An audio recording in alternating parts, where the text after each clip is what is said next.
Guys welcome back to the new blog. तो मेरा नाम है योगेश और आप देख रहे हो ESKY ब्लॉग। तो आज मैं आया हूँ फिलहाल में दिल्ली, जो कि लाल किला देखने। तो मेरे पीछे देख पा रहे हो कि ये है लाल किला। तो यहाँ का मैं जो पूरा टूर देने वाला हूँ आपको कि कैसे कैसे ये क्या हुआ था, इसकी हिस्ट्री क्या है, टाइमिंग क्या है और जो कुछ भी है इसके बारे में पूरी हिस्ट्री में बता दूँगा। तो बने रहे पूरी वीडियो में पूरे एंड तक। तो मिलते हैं, स्टार्ट करते हैं अपनी वीडियो। तो लाल किला देखने के लिए आपको सबसे नज़दीकी मेट्रो स्टेशन लाल किला पड़ता है, जहाँ आप बस, टैक्सी, रिक्शा से भी आप जा सकते हैं। तो हम चलते हैं लेके आगे और आपको बताते हैं। तो यहाँ पे टिकट के लिए जो है लाइन लगी हुई है। तो ये सुबह 9 बजे खुलता है और शाम को 5 बजे बंद हो जाता है। एक सप्ते में सोमवार को ये बिल्कुल बंद रहता है। बिना म्यूजियम का टिकट 50 रुपये और म्यूजियम के साथ टिकट लोगे तो 80 रुपये का है। जिस गेट से हमारी एंट्री हो रही है उस गेट का नाम लाहौरी गेट है। लाहौरी गेट का नाम लाहौर शहर से लिया गया है, जहाँ शाहजहाँ के पुत्र औरंगजेब का शासनकाल में हुआ था। इसी वजह से इसे एक सुंदर महिला का चेहरा का खिताब दिया गया है।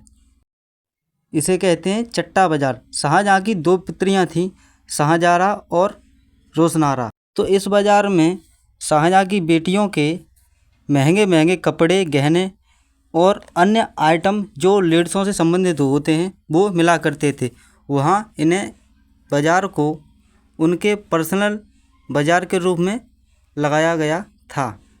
तो आप देख पा रहे हो कि यहाँ पे जो कितनी भीड़ है। तो हम आगे चलते हैं और बताते हैं। नौबत खाना यह संगीतकारों के लिए बनाया गया था, जहाँ संगीतकारों से रिलेटेड उनके इंस्ट्रूमेंट रखे जाते थे। जिसकी आप डिज़ाइन के बारे में बात करें तो डिज़ाइन देख पा रहे हो कितनी लग्जरी है। और ऐसा माना जाता है कि मुग़ल सम्राट शाहजहाँ का जन्मदिन संडे को पड़ता था, तो उसी के रूप में यहाँ पे जन्मदिन का सेलिब्रेशन किया जाता था। दीवाने आम 1631 से लेकर 1640 के बीच में कोर्ट के तौर पर बनाया गया था। यहाँ शाही महल हुआ करता था, जहाँ लोग अपनी परेशानी बताते थे और शाहजहाँ अपना मुख्य फैसला सुनाया करते थे। शाहजहाँ जो थे वो इस राजगद्दी पर जो है बैठा करते और नीचे उनके मंत्री बैठा करते और मंत्री जो पहले पूछते थे अपनी जनता को, उसके बाद शाहजहाँ को बताते थे। तो आप देख पा रहे हो कि शाहजहाँ का जो है राजगद्दी, उनका जो है राजगद्दी होती थी वो यहाँ था। जो अपनी उनकी जनता थी वो इस ग्राउंड में बैठा करती थी और शाहजहाँ को अपनी परेशानी बताया करती थी। उसके बाद शाहजहाँ अपना मुख्य जो है फैसला सुनाया करते थे। उनका जो है ये खुद एक कोर्ट के रूप में हुआ करता था। जहाँ आप अभी के टाइम में हम लोग कोर्ट में जाते हैं, उस टाइम पे ये कोर्ट हुआ करता था शाहजहाँ का। दीवाने खास, यहाँ शाहजहाँ का पर्सनल रूम हुआ करता था, जहाँ की दीवारों पर महंगे महंगे पत्थर और हीरे मोती जड़े हुए थे, जो अंग्रेज इसे तोड़कर और चुरा कर ले गए। अब यहाँ पर कोई भी हीरे मोती नहीं हैं। खास महल शाहजहाँ का कमरा हुआ करता था, जहाँ शाहजहाँ अपनी राजगद्दी से उठकर आराम के लिए इस कमरे में आया करते थे। इस कमरे का निर्माण शाहजहाँ ने करवाया। इसी महल की बाईं ओर मुसम्मन बुर्ज है। यह 8 भुजाओं वाले एक खुले मंडप की तरह है, जिसकी आप डिज़ाइन देख पा रहे हो कैसे बनाई गई है। जिसने भी बनाई है भाई एकदम ज़बरदस्त और बेहतरीन बनाई है। और इस किले का निर्माण शाहजहाँ ने करवाया, जो आपको देखने में बड़ा ही अच्छा लगता है। औरंगजेब ने 1959 में अपनी निजी मस्जिद बनवाई, जहाँ अपनी वह नमाज अदा करता था और इसका अर्थ है पर्ल मस्जिद। जफर महल एक चौकोर तालाब के बीचों बीच बना हुआ है और इसके 4 ओर फुब्बारे लगे हुए थे। यह महल बहादुर शाह जफर ने बनवाया। इसे शाहजहाँ के हयात बख्श बाग के रूप में बनवाया गया, जो एक सुंदर बाग भी माना जाता है और यही केवल एक सुंदर पत्थरों से बनाया गया था। बहादुर मंडप के नीचे बैठकर शाहजहाँ अपनी बेगम मुमताज़ को याद किया करते थे। यह 1638 से लेकर 48 के बीच में बनाया गया। तो दोस्तों आपको अब मैं दिखाता हूँ म्यूजियम। इसे हिंदी में संग्रहालय भी कहते हैं और इसके अंदर आपको दिखाऊंगा कि क्या क्या है, कैसा है और कैसा नहीं है, क्या क्या है इसके अंदर। तो यहाँ से हो चुकी है हमारी एंट्री और आप देख पा रहे हो कि हमारी एंट्री में बहुत सारे लोग हैं और आराम से जाना पड़ता है। तो यहाँ पे लिखिए 13 अप्रैल 1919। तो यहाँ पे ये याद ए जलियाँ। तो यहाँ पे देख रहे हो जो वीर शहीद हुए थे उनके जो है पोस्टर और उनका ही जो है वो लगा हुआ है। जो भी स्तंभ होता है उनका जो भी चिन्ह था वो लगा हुआ था। ये बंद कर दिया गया है और आगे चलते हैं और आपको मैं दिखाता हूँ कि ये जो भी जितना भी है ब्रिटिशर आए थे, भारत का पहला युद्ध में योगदान किया था और ये उसके बारे में है। मैं आपको हिस्ट्री में इसके बारे में तो 11 अप्रैल 1515 हिस्ट्री के बारे में तो नहीं बताऊँगा, क्योंकि बहुत ज़्यादा वीडियो लंबी हो जाती थी। जो भी हमारे जो है ब्रिटिशर्स थे और जो क्रांतिकारी थे और जो हमारे देश में जो भी शहीद हुए थे उनके बारे में दिखाया गया है। और यहाँ पे जो बहुत ज़्यादा भीड़ है, इसलिए जैसे मैं आपको दिखा नहीं पाऊँगा, जो आपको ऐसे ही देखना पड़ेगा जो भी है, जैसा भी है, पूर्वी अमेरिका, मेसोपोटामिया। और ये हम चलते हैं दूसरी जो है संग्रहालय में, लाइब्रेरी।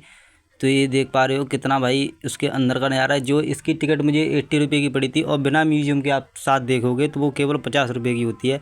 तो ये देख रहे हो गदर खता 1913 में हुई थी। तो अब चलते हैं आगे लेकर, जो उर्दू में लिखा हुआ है। मुझे तो उर्दू आते नहीं। जो भी हमारे क्रांतिकारी थे, अपराध और दंड के विरोध वो उन्हें मिला था, अपराध किया हो या दंड कुछ भी दिया हो। तो हम देखो भाई ये जितने भी हैं वो लगे हुए हैं। ब्लैक एक्ट, देखो ये काला कानून है शायद, ना वकील ना दलील ना अपील, इसके बारे में। रॉलेट एक्ट ये है काला कानून, और ना अपील ना दलील ना वकील ये भी है इसमें। जो भी होता है वो ही दिखा देते हैं। और बता देता हूँ मैं आपको, जो है महात्मा गांधी कैसे गिरफ्तार हुए थे वो आप इसे जूम करके स्क्रीनशॉट लेके आप पढ़ सकते हो। तो उसके बाद 1857 का विद्रोह, बहादुर शाह जफर और भारत।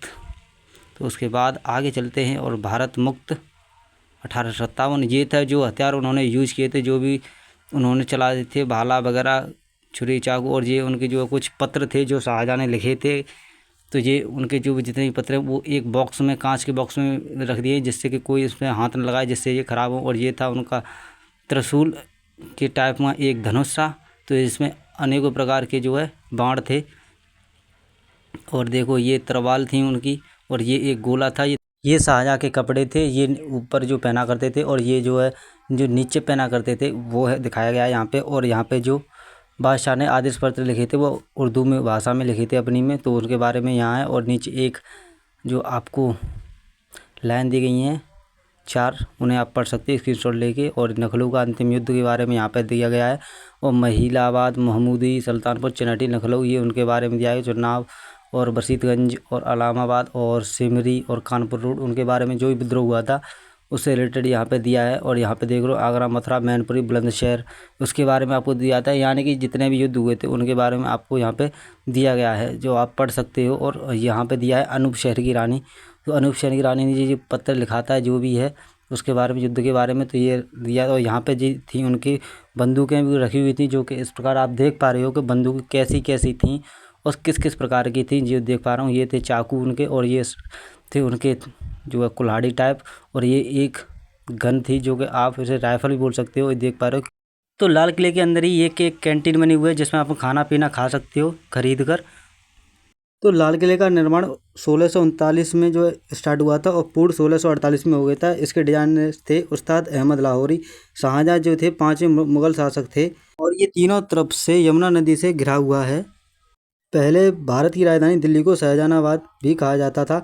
यह 2007 में यह किला विश्व धरोहर की सूची में शामिल किया गया। इसका प्राचीन नाम किला मुबारक था। तो मिलते हैं नेक्स्ट वीडियो में।